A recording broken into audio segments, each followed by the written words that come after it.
The next time you can show them who you are.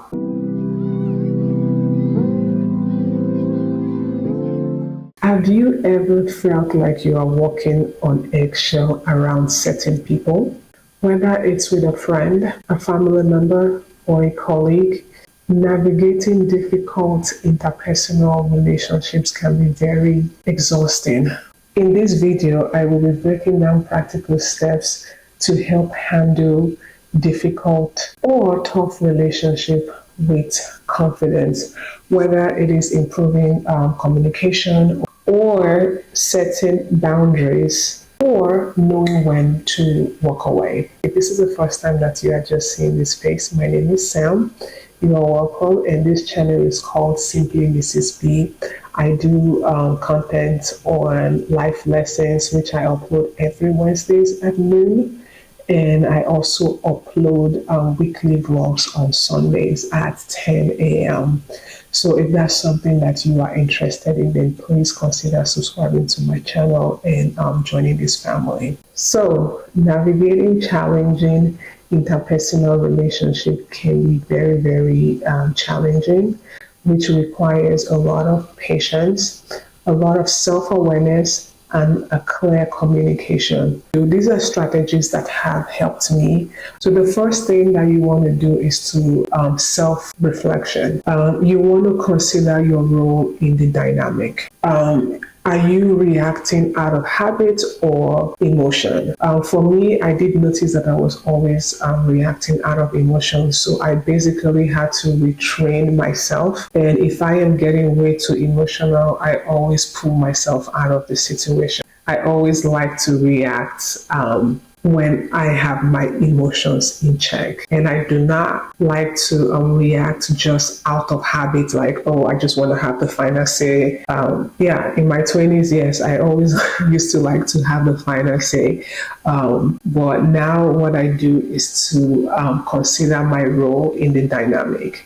And another thing that you want to do when you are self-reflecting is you want to identify your triggers and your patterns in the relationship.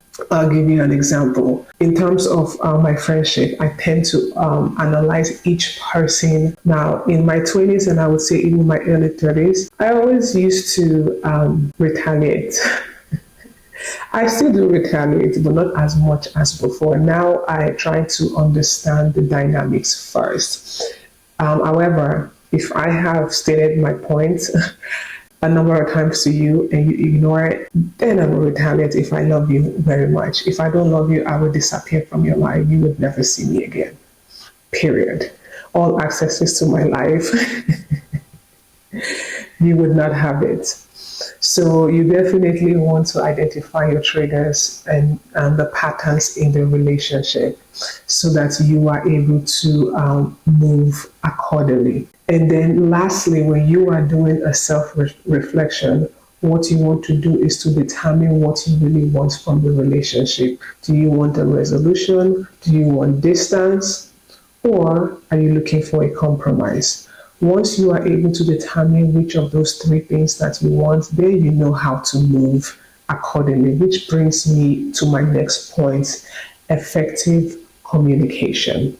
So you want to listen actively. Sometimes, if not majority of the time, when conflict arises, it's mainly because people don't feel heard. Once you have figured out what's going on, I feel like the next thing is for you to communicate effectively so that the person knows. Now, nobody is a mind reader, and I think that a lot of times, especially in my case, was I assume that everybody are self-aware, or like the saying that they used to say, common sense, or everybody had common sense, but that's not the case. Not everybody is self-aware, and people are going through a whole lot that makes them not to be fully aware of situations. So if you are not communicating effectively,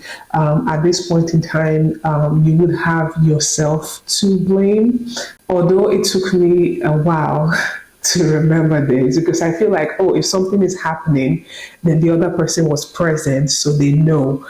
9 out of 10 times, majority of people are just ignoring you, but there's also the off chance that even though that the person is there, right there where the whole thing is happening, they did not process the whole situation for whatever reason. So I feel like you need to be able to effectively communicate how you are feeling to that person, and you want to use statements. You want to use I.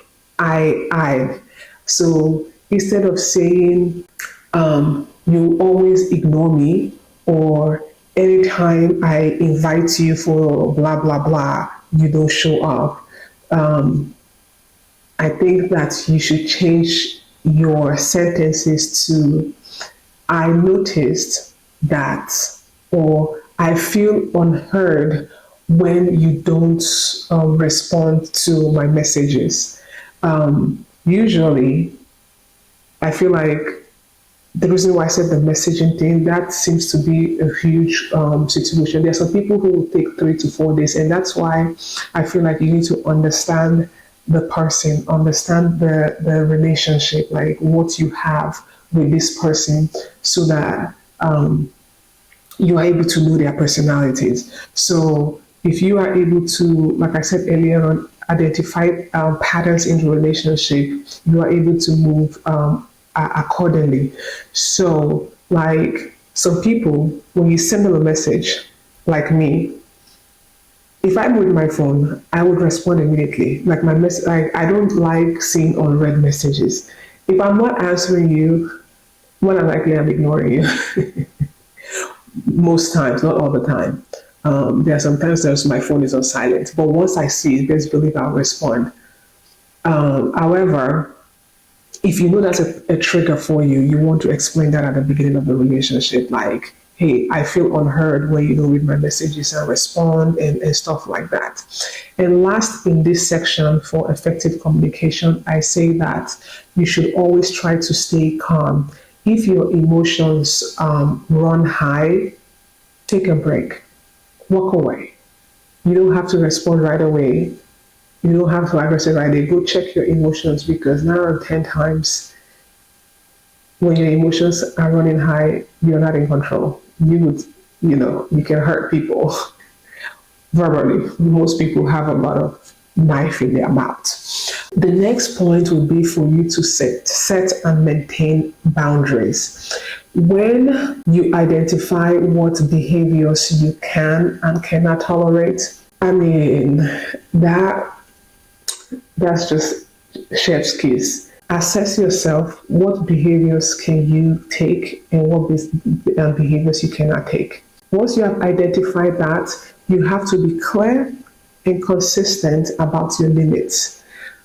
Make sure at all times that you enforce your boundaries with actions and not just words. So, like, take for example, for me, if you invite me for somewhere and you know that you are going to be late, please tell me, because I'm a timekeeper. I will show up early. And then if you think that you would show up an hour late, I'm not expecting me to be mad. You're joking. You are joking, because I value my time. So if you know you're going to be late, like all those, like especially in our community, like in my community, Nigerian community, they always have this stuff of African timing. I always tell people when I'm close to at the beginning, like, hey, if you know you're going to be late, that's my trigger. Like, I don't like it. I don't like the fact that me and you are meeting somewhere. If you know you're going to be late, please tell me. I'm not going to kill you. I mean, it's like, hey, because I feel like you already knew that you're going to be late. If you tell me to meet you at 10, and at 9:30 you're still at home, 9:30, if I tell you that I'm leaving home at 9:30, you should be calling me and like, hey, babe, don't leave yet. I haven't even met. I'll let you know. But to have me going to go and wait. So in that case, me, I will enforce my boundaries with action. Sometimes I'll even retaliate, because that's where my retaliation comes. I shall retaliate. So once you have set your boundaries and your limits, you should always enforce it with actions and not just words. Not every time. I mean, the first time you're like, hey, I don't like this, and they do it the second time. The next time, you can show them who you are. You are at liberty. All right, the next point is for you to manage expectations. Accept people won't always behave like you will do, and you can only focus on what you can control. Your reaction, your choices, your boundaries, those are things that you can control in any relationship. So once you accept that people won't always behave the way you do, just focus on your reactions and your choices and boundaries. And if you, I always say give grace, but don't tolerate disrespect. You would know when you are disrespected. The first time is a mistake, and then you have told them you don't like it. They do the second time. By the third time, then you shouldn't be given any grace at all, because at that point in time, it's a disrespect. They don't tolerate. They don't appreciate you. So at that point in time, do what you must. All right. The fifth one would be conflict resolution strategies. Now, when you are looking for resolution, you want to seek a common ground rather than winning the argument. Now, in my 20s, I love to win. Even early 30s, I love to win. And I remember, like, with my husband, every time I wanted to win the argument, especially that first 5 years. As I understand now when people say, if you don't separate after the first 5 years, you have a good chance of sticking together. I mean, we didn't kill ourselves, so that's good. But when you are seeking conflict resolution, the first thing you want to do is to look for common ground and not trying to figure out who's winning and who's not winning. And if necessary, you have a mutual friend who is like level-headed and who call a spade, then yes. But my advice would be for you to get a therapist, a neutral person who that doesn't know you guys, and just figure it out. Last on that conflict resolution would be for you to know when to disengage if a resolution is not possible. There's no point, in my opinion.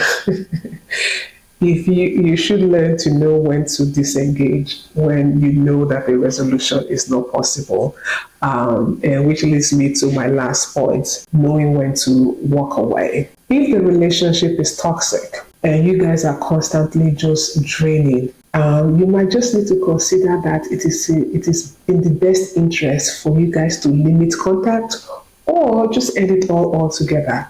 And I know for most people, they would think that it's only just boyfriend and girlfriend or romantic relationship. Even in friendships, there are some friendships that are just draining. Like every time the person call or you guys want to talk, like you are stressed already. My dear, letting go isn't a failure.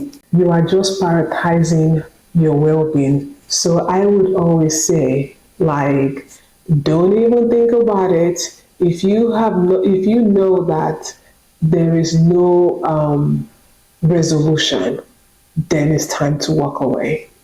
Don't stay in toxic situation. Life is too short. There are like 1 billion people on earth. I'm sure you will find another person that you guys would click. In conclusion, my lovelies, remember, navigating challenging relationship isn't always easy, but your peace is worth protecting at all times. Whether it's improving communication, setting boundaries, or choosing to walk away, the power to shape your relationship is in your hands. So, which of these strategies resonates with you the most? Let me know in the comment section below. And if you found this video helpful, please do not forget to like my video. And if you are not subscribed, please subscribe. And please share with someone who you feel might need to hear this. I will see you on my next one. Bye, my lovelies.